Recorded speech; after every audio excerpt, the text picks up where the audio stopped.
Hello everyone and welcome to RFD-TV's AGROTAIN Live, coming to you from Ag Connect Expo 2011 in Atlanta, Georgia. I'm Mike Adams, and over the course of the next hour, we're going to have the very latest information on optimizing crop yields through nitrogen management. We have quite a panel of experts that you'll be hearing from. We'll have a discussion here, and we're going to be taking questions from our audience here in Atlanta, Georgia. So let's get right to it and introduce our panel for today's program. First of all, we have with us from the University of Illinois, crop physiologist, PhD, Dr. Fred Below. Now, Dr. Below is someone that many of you may have heard as he's made his way around the country, making a presentation talking about the possibilities of growing 300 bushel corn. In fact, I understand that he was part of helping grow some 300 bushel corn many years ago. Here's a short clip from an upcoming video about his research.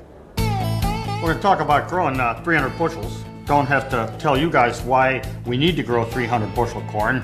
The short is we need to feed and fuel a growing population with less land area.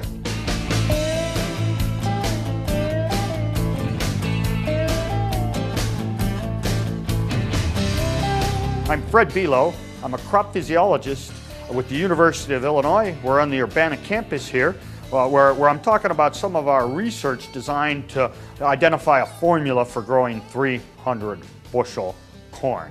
And to devise that formula, we wanted to know what was the relative impact of various management practices that individually impacted crop yield. And that's where the 7 wonders of the corn yield world come in. Ladies and gentlemen, here's Dr. Fred Below. Let's give him a big round of applause. You look much taller in person. Yeah, thank you, Mike. I feel pretty small here among all these big crop machines, but it's a pleasure to be here and be able to be part of the program today. I have read that you have referred to corn as the perfect crop. Why do you say that? Absolutely. Think of the various uses, how versatile corn is. You could use it for just about anything. Very high yield, wide geographic distribution, and best yet, it responds to crop management. So things that farmers do, they can manage it to increase yield. Biologically, it's a genetic dream.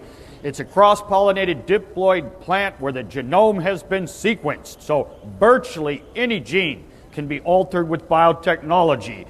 That means as we marry biotechnology and application technology, there's a lot of yield to be gained in the future. You get excited when you talk about corn. I can't get enough of it.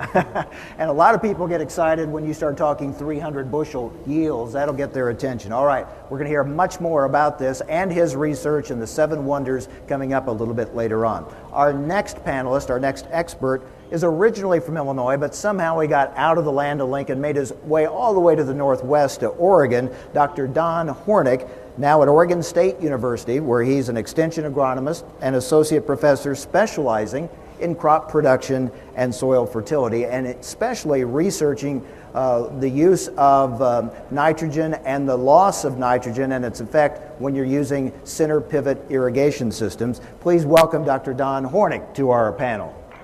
Thank you, Mike. And like Fred, who's enthusiastic about corn, I'm enthusiastic about nutrient management and things we can do to better improve that situation. Nice boots, by the way. Well, I'm not a duck, so yeah. Got to wear the cowboy look. You're not a duck. You left Illinois. You're just kind of all over the place, aren't you? Yeah, we're the first fierce beavers.